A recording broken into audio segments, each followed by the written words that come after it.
Ready? Start.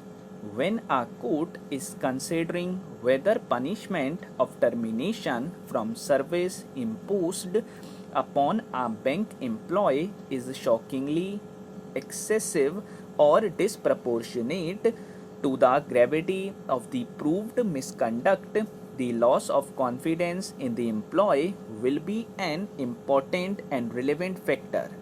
When an unknown person comes to the bank and claims to be the account holder of a long inoperative account, and a bank employee who does not know such person instructs his colleague to transfer the account from dormant to operative category contrary to instructions regulating dormant accounts without any kind of verification, and accepts the money withdrawal form from such person, gets a token and collects the amount on behalf of such person for the purpose of handing it over to such person, he in effect enables such a known person to withdraw the amount contrary to the banking procedures, and ultimately, if it transpires that the person who claimed to be account holder was an impostor,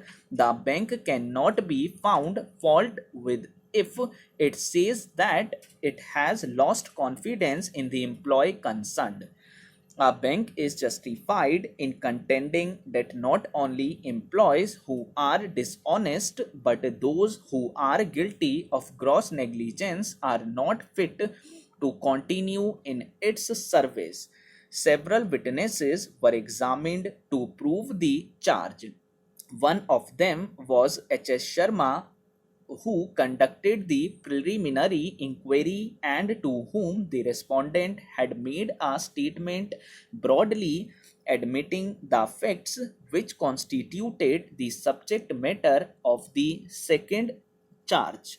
M. Rawal, who was the cashier, and C. Ojha, the officiating branch manager, were also examined.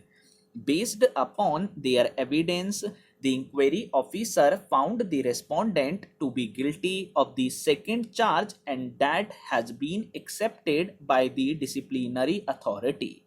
The High Court has interfered with the said finding without expressly holding that the said finding of guilt was error. The High Court has proceeded as if it was sitting in appeal over the departmental inquiry and interfered with the finding on a vague assumption that the respondent must have acted bona fide in an increasing customer friendly atmosphere. There was no justification for the division bench to interfere with the finding of guilt. The fact that the criminal court subsequently acquitted the respondent by giving him the benefit of doubt will not in any way render a completed disciplinary proceedings invalid nor affect the punishment.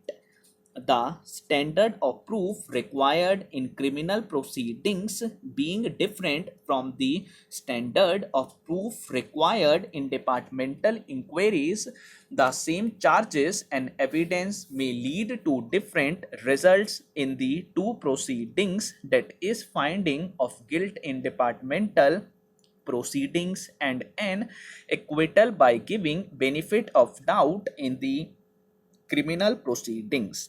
This is more so when the departmental proceedings are more proximate to the incident in point of time when compared to the criminal proceedings.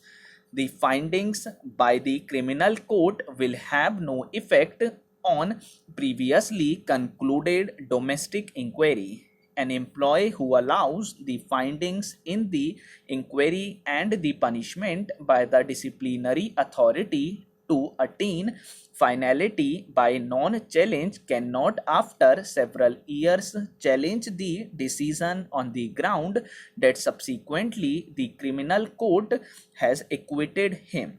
We are therefore of the view that the High Court was not justified in questioning the punishment and directing the department to take action for restoring his welfare. We have noticed at some length the sequence of events and the efforts made by the respondent to receive copies of the documents which were relevant for the preparation of his defense and the departmental inquiry. As noticed earlier, all the requests made by the respondent fell on deaf ears. In such circumstances, the conclusions recorded by the High Court were fully justified.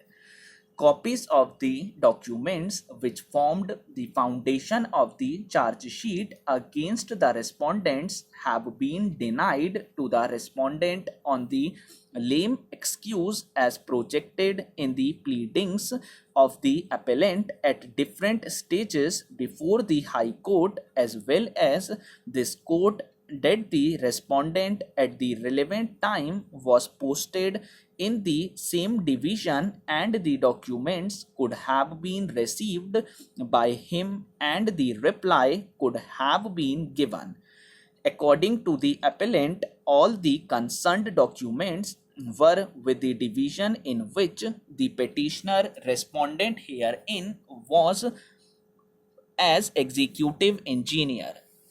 In the counter affidavit filed in the High Court, it is specifically mentioned that the documents pertain to the same division in which the respondent had been posted as executive engineer, and therefore he being in knowledge and custody of the said documents, there was no requirement for the said documents to be supplied to the respondent. The very same submission has been reiterated before us by the learned counsel of the appellants. In our opinion, the submission is baseless.